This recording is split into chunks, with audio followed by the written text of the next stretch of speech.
Okay, welcome everyone. The person we have here and all of you online. And this is Shamatha meditation in the Tibetan Buddhist tradition. Today, our meditation object is a small rock. So if you're watching at home, if you can find a small rock, a stick, you can even use a potted plant, a small plant. You can use any small object, a bottle cap, mint, candy, mug, spoon, salt shaker. You can use something that has sentimental value for you, just not something that you're going to be super attached to. That's been used in some anecdotes, some stories. There was someone who couldn't find a good meditation object. He was a buffalo herder, so he used a buffalo horn and it worked really well. Someone was a musician, and it was recommended that they use their instrument as a meditation object. That worked really well. So if you're at home, you can get creative with it, and just prefer a physical, real, three-dimensional object, not like an image you pull up on your phone. And if you want, you can type in the chat the creative, fun thing that you found to meditate on. If you're here, the chairs in the front are turned around so that you can sit in front of them and put your rock there. Or you found, that's all another thing. You can just sit in the pew and you got a chair in front of you. Or you could sit in another pew and turn the chairs around, whatever works. There's plenty of room for everyone to have a chair in front of them with the rock on it. So last time we did this, it was a little more crowded and some people had to hold it in front of them. But it's nice to have that little bit of space between you and the rock. So take your time settling in while the people at home are looking for a meditation object. And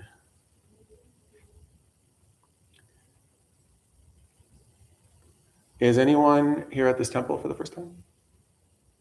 Hi. Oh, hi, welcome. Great.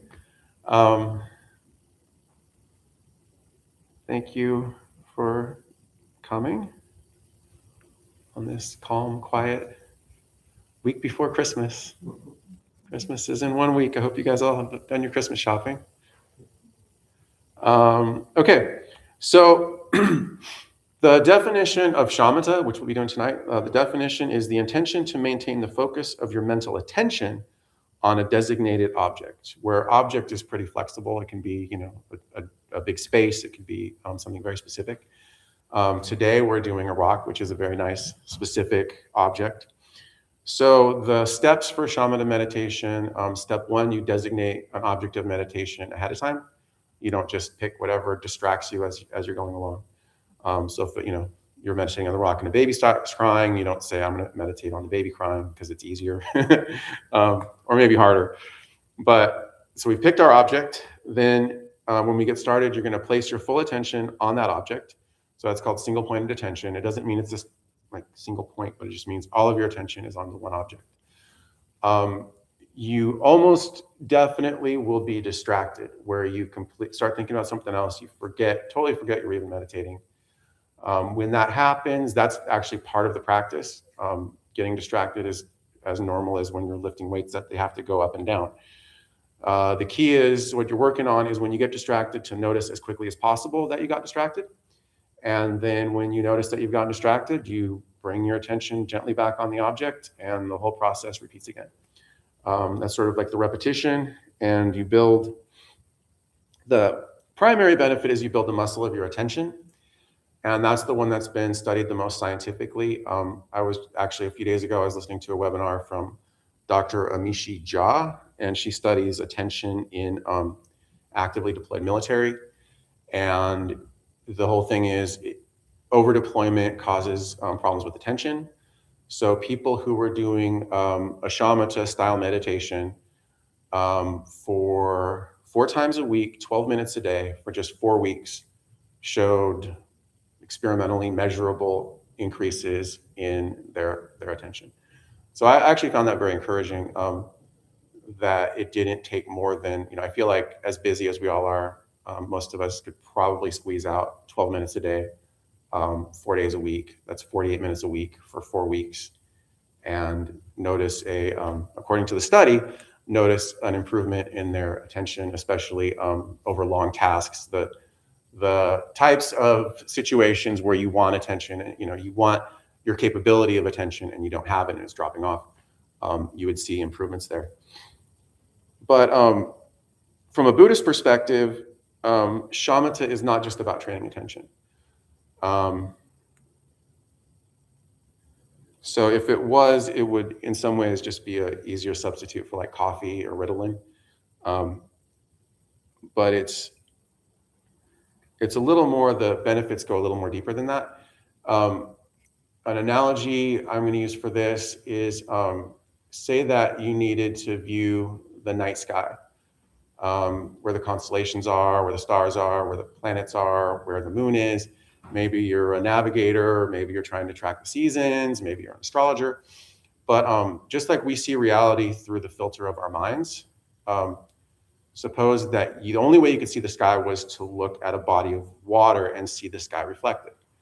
So say the only body of water you have around is a fastly flowing, babbling brook with a bunch of rapids and bubbles and currents. And so you look at the reflection of the sky and it's a distorted image. It takes a lot of mental work to make sense of the data. So that's where we need a lot of attention to make sense of the crazy world and all the data that gets thrown at us.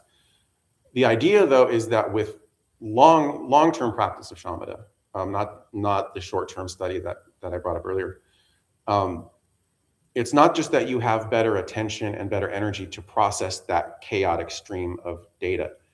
The river slows. It goes from the analogy they use in shamatha practice is you start with cascading waterfall, then you have the river swiftly moving through the gorge, then you have a nice wide, slowly moving river, and then finally a nice, clear, still lake in your mind. So it's not just about being able to keep up with all the crazy data in your life. And it's kind of almost counterintuitive that a calm mind, it's not trying to get a zoned out mind. We all have ways to zone out if we want to escape. It's a combination of, in some ways, it's a combination of the alertness and the attention and the calm mind. But it's fundamentally deeper in that when you have that still lake of a mind, all the craziness of the world reflects in a more intuitive way, in a more peaceful way. So the main benefits that they say that develop over time, they use the words bliss, clarity or luminosity, and non-conceptuality. Those are kind of, whatever they call those words. They don't mean a lot until you explain them a little bit more. Bliss, once you have that calm mind, it's actually more pleasant to have a calm state, calm, still mind than it is to have the roaring rapids of a mind. So you might just experience that as a state of just well-being, feeling well, feeling happy, feeling at peace without independent of what's going on around you. Clarity or luminosity means you have clear perception of your sensory inputs. So if you've ever been driving and you kind of have tunnel vision, you would get more of a panoramic view of all of your sensory inputs. What else? Or if you're, I don't know if any of you are watching TV and eating and you realize you didn't even taste your food. So to have that full panorama of all your sensory inputs at all times in a very clear and vivid way. And then the third one, non-conceptuality, is kind of what I was talking about before, where you have more, it's not like you're in the present moment, but you're not stupidly in the present moment. You're aware of the importance of past events. You're able to anticipate future events. You understand how your current actions are affecting the future, just in a more intuitive way, a more direct way where you don't have to think about it. You don't have to constantly have that inner monologue to try to keep everything in order. So as I was saying, probably more of a commitment for that kind of a change than the 12 minutes 4 times a day for 4 weeks. But what I find with shamatha practice, in my own practice and even in the gurus and stuff that I look up to, it seems that the path is you do what you can, you start to notice the change, and it's that change that you actually experience for yourself that motivates you to go from 12 minutes to 20 minutes to 24 minutes to 30 minutes to an hour. It's common for very productive lamas and stuff to meditate 8 or 9 hours a day, and they still get a lot done. So if that sounds crazy and you think I would never do it, they're only doing it for one reason, that it's worth it to them. So are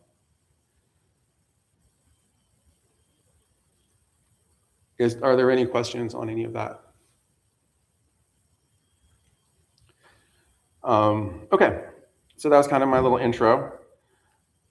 Today we're going to do rock meditation. So the focus of our shamatha meditation will be the rock that's sitting in front of you. Or if you're at home, whatever item that you picked, and no one typed in what their item was, but that's okay. I'm just going to assume everyone has a rock, but if you have something else, then you can adjust the instructions appropriately.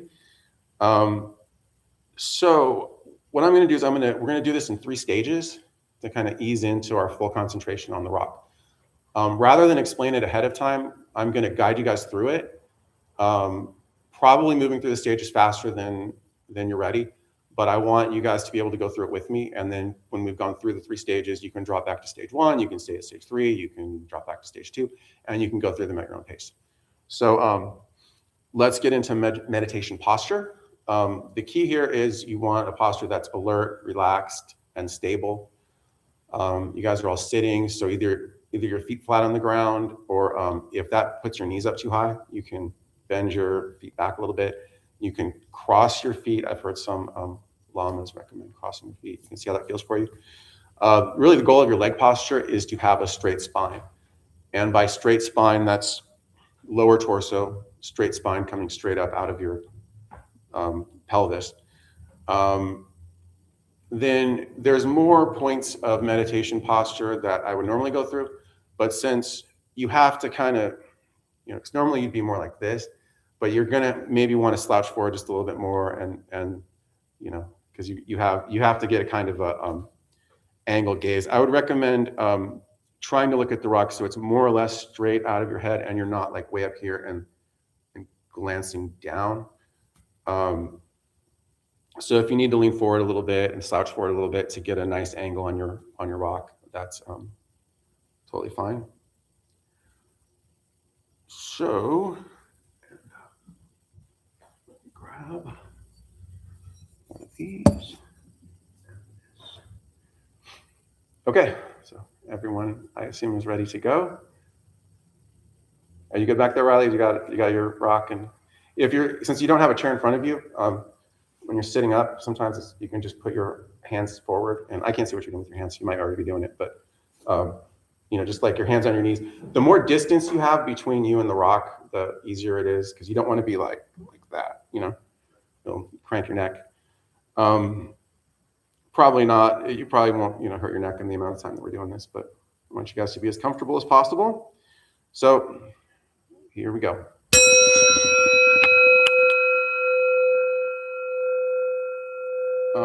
Okay, so for this first stage, you're just gonna look at the rock. What I've noticed is when you first start a meditation like this, a lot of thoughts might come bubbling up.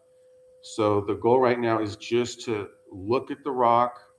Try not to think too much intentionally, but just we're given a little bit of time before we try to focus our complete mind on the rock. We're giving our brains a little bit of time for that initial energy to kind of flow through and out. So just let thoughts bubble up and dissolve of their own volition. There is something that you might notice fairly quickly, or maybe over time. Last time we did this, I think almost everyone had this to some extent. It's an effect, it's a visual effect called Troxler's fading. So when you stare at something without, with a very fixed gaze, when you're just looking at something with a fixed gaze, your periphery vision, things might start to vanish from your periphery vision. You might see things starting to get dark in your periphery vision. You even might start to see weird edges, like either a little bright halo around the rock or a dark outline around the rock. If that happens, it's actually not going to hurt you. If it becomes uncomfortable, you can blink. Actually, the more frequent you blink, the less it'll happen. You can shift your gaze around a little bit, or you can just take a break and look at something else. But I did want to warn you about that. The bright halo, or the fading, doesn't mean you're like fading off into nirvana. The halo doesn't mean that you're becoming enlightened. It's just a known effect with the vision, because normally your eyes jump around everywhere. So we'll do that for just a bit longer.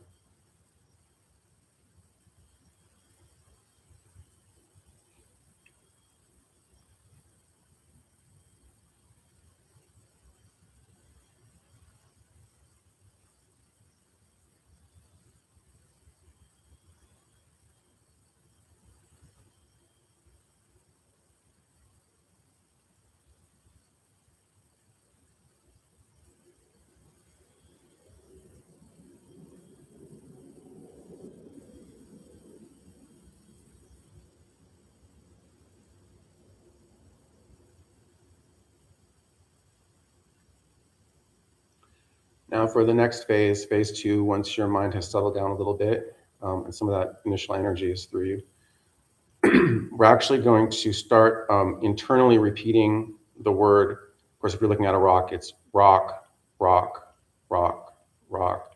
If you were looking at a bottle cap, it might be cap, cap, cap, cap.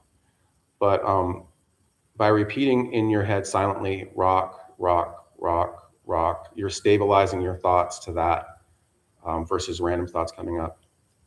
And as you're doing that, start trying to put more of your mental focus on the rock, to where that becomes the focus of your entire mind. But just let the rock appear as it is as you continue with rock, rock, rock, rock. Try not to elaborate on where did the rock come from, what's it made out of, would I call it beige, or would I call it yellow, or would I call it orange, or what shade of gray is it? Just let the rock appear to your visual field as it appears, without any labels or elaborations. And continuing with rock, rock, rock, rock.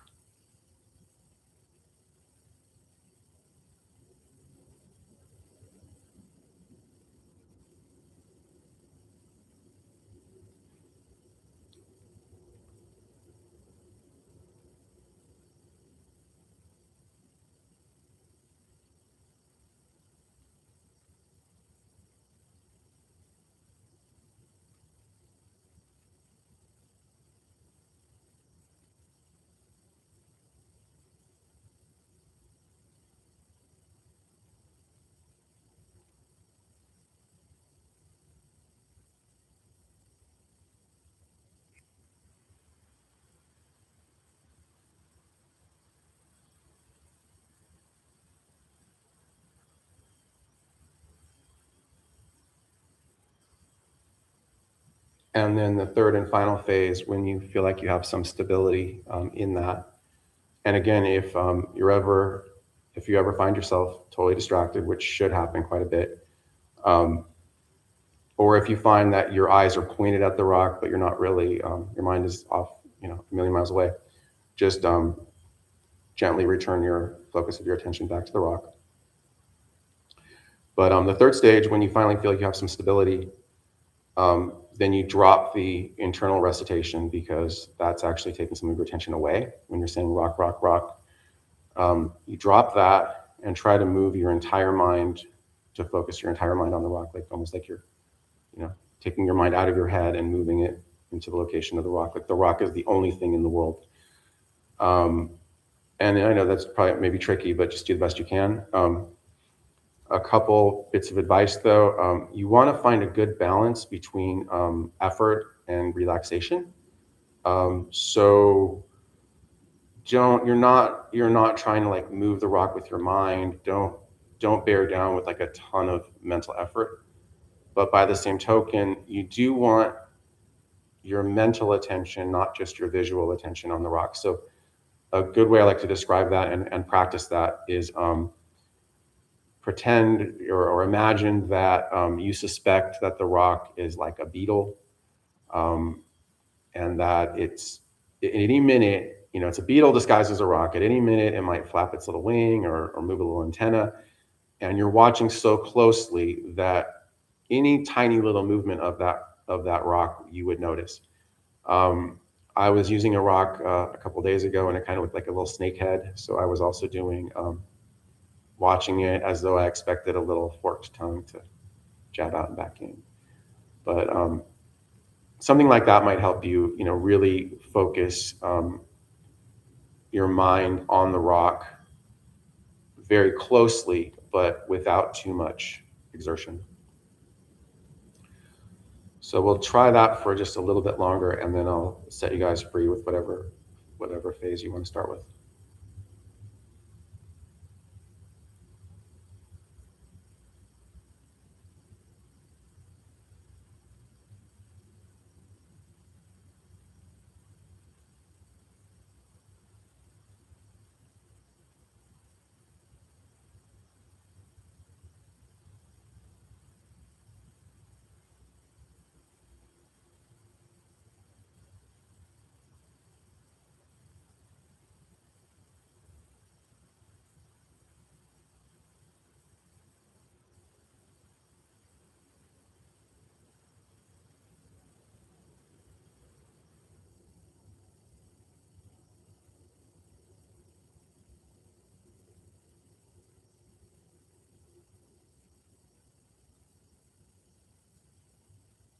Okay, so at this point, you guys can go back to whatever stage you're comfortable with. You can stay here at stage 3. You can go back to just looking at the rock if your thoughts are still coming up pretty quickly. Then you can progress at your own pace. I'd also recommend that if you're on stage 3 and you're getting distracted a lot, drop back to stage 2, drop back to the rock, rock, rock, rock. If you're finding the rock, rock, rock, rock challenging because of the volume of thoughts going through your head, then just drop back to looking at the rock and letting that energy play itself out. And I'll ring the bell when the time's up.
And a reminder, if you find yourself distracted or that you're looking at the rock but not really seeing it, your mind's a million miles away, um, just catch yourself and bring your attention back to the rock gently.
As meditation comes to an end, you can take a moment to reflect on your experience.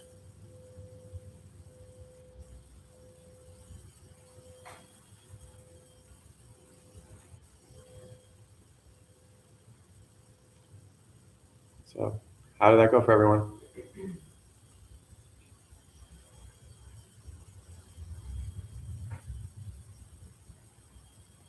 Did anybody experience the Troxler's fading? Yeah. Yeah? I've seen the circle around it and all some. Yeah. Too much on that. Like a kind of a halo? Yeah. Yeah. Did things get darker in your periphery? Or? No, it was just a halo. Okay, Yeah. cool.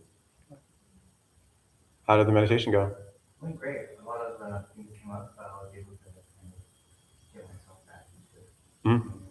Good. Yeah, I like having a support, and I also like being able to get outside of my head, and outside of my body, and kind of become the rock. Anyone else want to share their experience? Anyone else have any Troxlers fading or halos or? It was nice to switch between the three options. Yeah. The three stages, I found myself needing to do that. So working your way forward and then having to drop back. My mind would wander and I did, okay, rock. Yeah. That's a good way to do it, definitely. And when you get a little bit of momentum, then dropping the rock. Yeah, excellent. I have a question. Yeah. How do you tie in breath work with something like this? Typically, the instruction is let your breath be natural. So have you been trained to do a certain kind of breathing when you meditate? It's mostly just focus on my breathing. Okay. When you focus on your breathing, is it are you supposed to control your breathing or just let it be natural? Sometimes I'll do the counting, where you count in, count out. Sometimes it's just focusing on like the sensation of the breath coming in and going out. And sometimes there's a mantra, that will go with it. So I mostly have done breath work meditation, and I haven't done something where I'm like focused on an object. Yeah. So it just replaces the breath work. It replaces paying attention to your breath. So you just let your breathing be natural and kind of automatic, but you really don't worry about your breath at all. Breath is just another breath mantra. They're just other options for your object when you're placing your attention on an object. You can even use some of the common ones that you've probably heard of before. I used your thoughts as an object. If you've ever heard of like watching them go by like clouds, repeating a mantra. The mantra is your meditation object. The sensation of the breath can be the meditation object. In this class, we've done imaginary objects, big domains like space. All of space is an object. So there's a lot. There's actually a lot of options. This is the 15th Shamatha class that I've done, and it's the first time that we've repeated a meditation object. So now I think we'll probably be starting to repeat them. There's only so many objects that we can do. Any other questions or comments before we move on?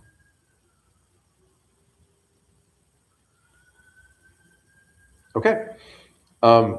So in this little break before we get back into meditation, I want to share with you guys some advice.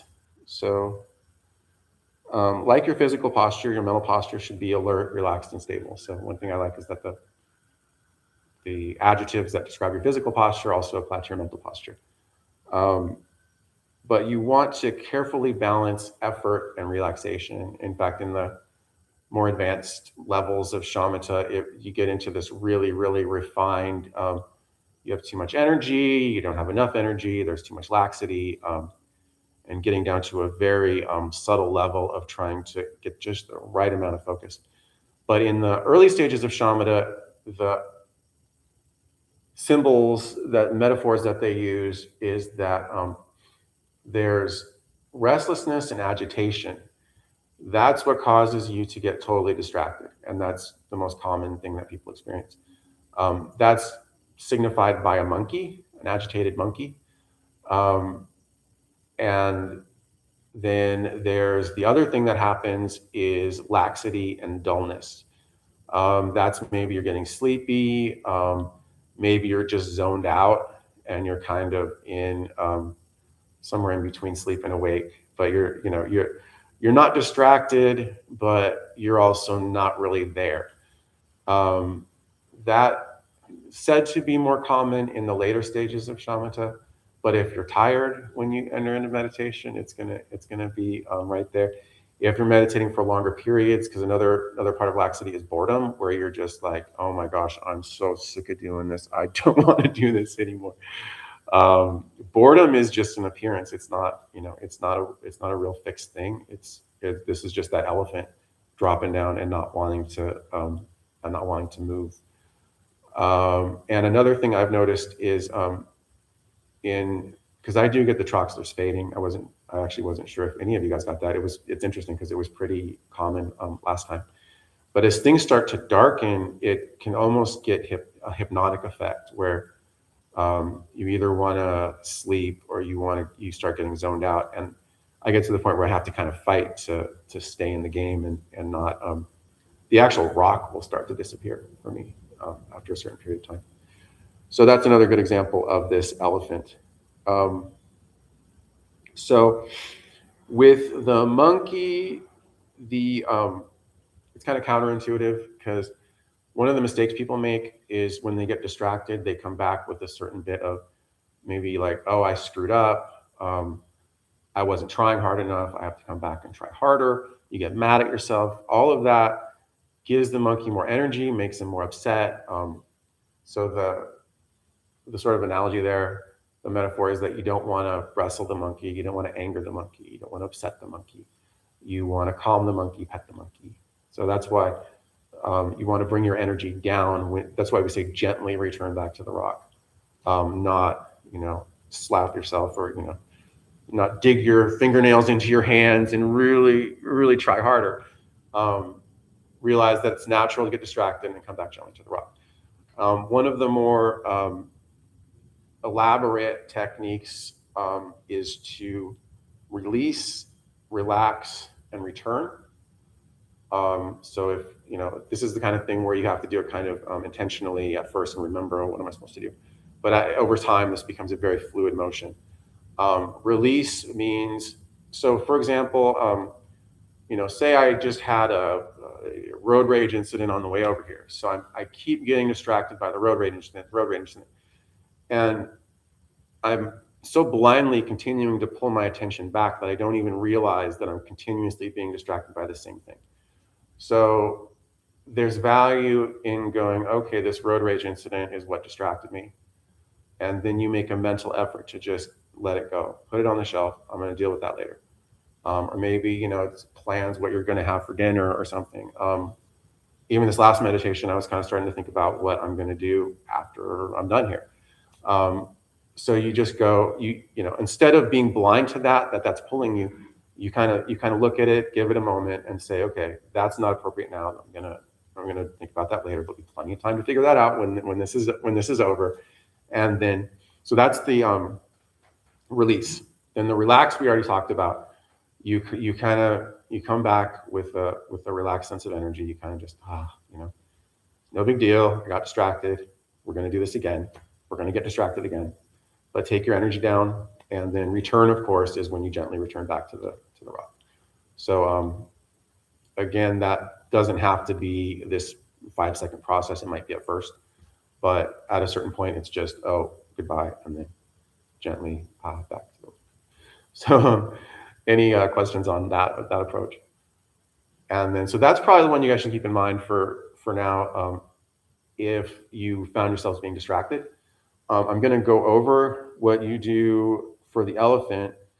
You might not be able to remember both, but for those of you, any of you who are finding yourselves more tired, more bored by it, or find yourself zoning out or being hypnotized by the rock, the counterintuitive thing here is you don't want to push the elephant. If the elephant doesn't want to move, the elephant's not going to move.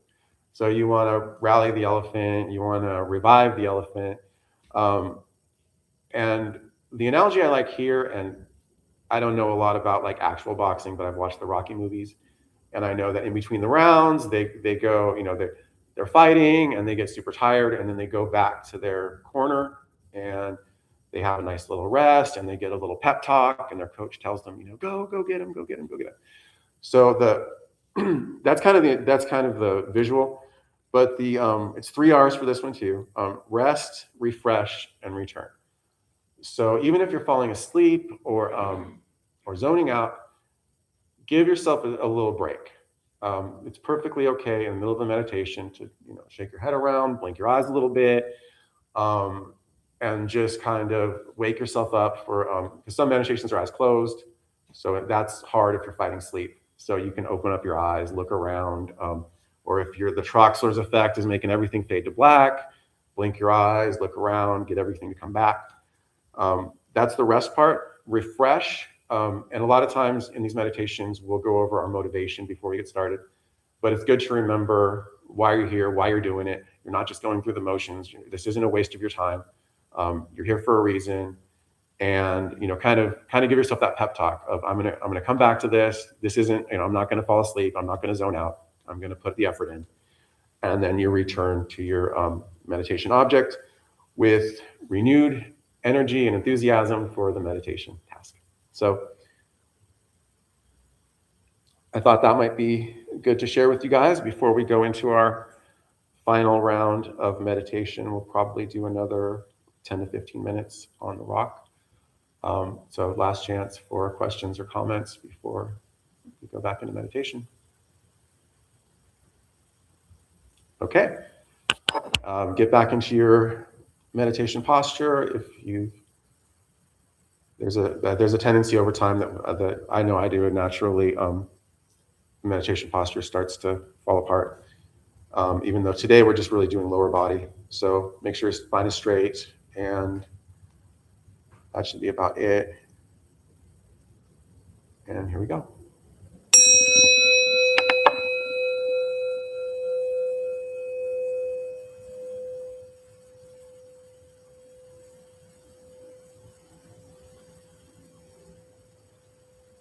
And just a quick review of the phases. Phase 1 or stage 1, look at the rock. Just look at the rock and let your thoughts settle. Stage 2, you repeat rock, rock, rock, rock, as you start to let your focus settle on the appearance of the rock. And then finally, when you feel stable enough, you can let go of the repetition and single-pointed focus with your whole mind just on the rock as much as possible.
Again, if you find yourself distracted, you can take a moment to recognize what distracted you, let it go, relax your energy a little bit, and then gently return to the object of meditation, the rock.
And if you're getting sleepy, zoned out, bored, hypnotized by the rock, blink your eyes a few times, stretch a little bit, shake it out, and reflect on your motivation and return to the meditation with a refreshed sense of energy.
So you can go ahead and relax your posture, blink your eyes open. Suppose your eyes are already open. Move around a bit.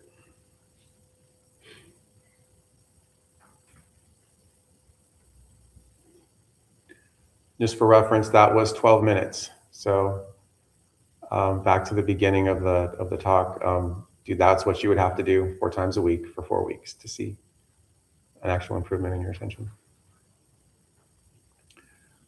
Any comments or questions on round 2? All went well for everybody?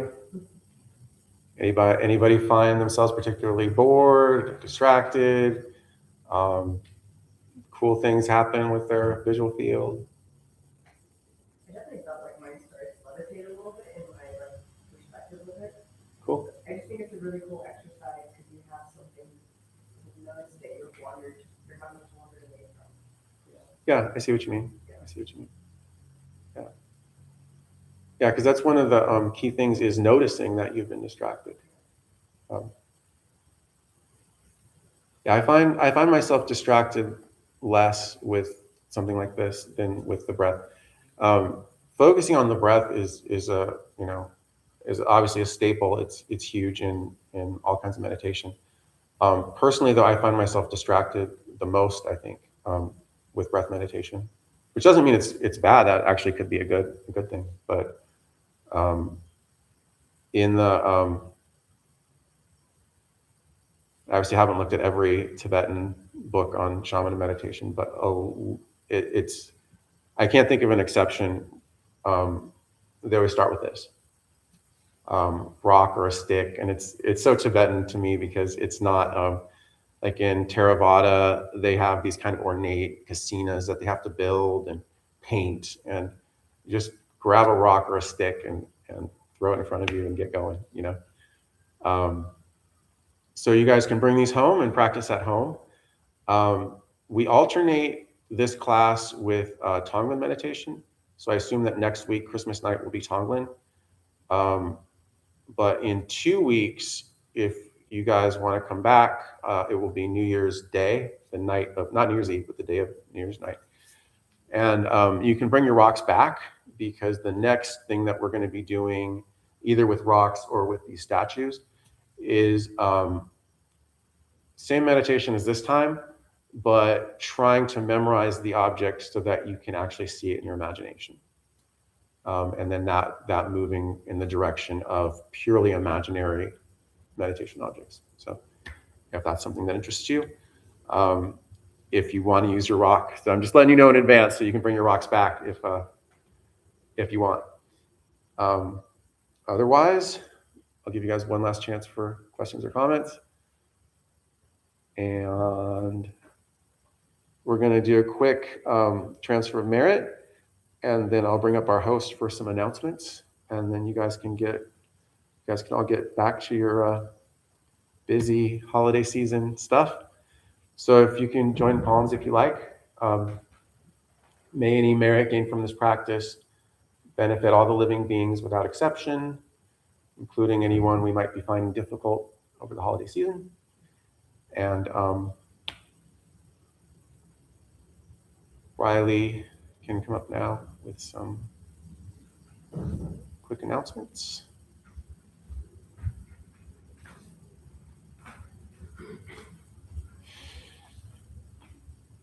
Hello, everyone. Tonight's host, Riley. We opened the Dharma Bum Temple 18 years ago to introduce Buddhist practice to those who show up. Those who lead are not nuns, monks, gurus, masters, and teachers, and we're not looking for students. They're simply practitioners sharing their interpretation of the practice. Every night we have different classes led by different people from various Buddhist traditions. We have a recovery sangha that meets several times a week for anyone with addiction, and our food redistribution program is every Thursday at 4:30 p.m. We have classes and programs every day, and everything we offer here is always free. The full schedule is on our website and also posted in the entryway above the shoe rack. We have a lending library. If you see a book you like, feel free to borrow it and then bring it back whenever you're done with it. Please straighten your seat or cushion before you head out. And if a few people can stay close and watch the windows, that would be helpful. Thank you for being here. We wish you well. Hope to see you all again. One other thing is this Sunday there's going to be a community cleanup event at North Park Community Park. 9:45 there'll be meeting here to carpool. Thank you. Thank you guys. Really appreciate you guys coming in and doing this meditation in person with me. Have a great night.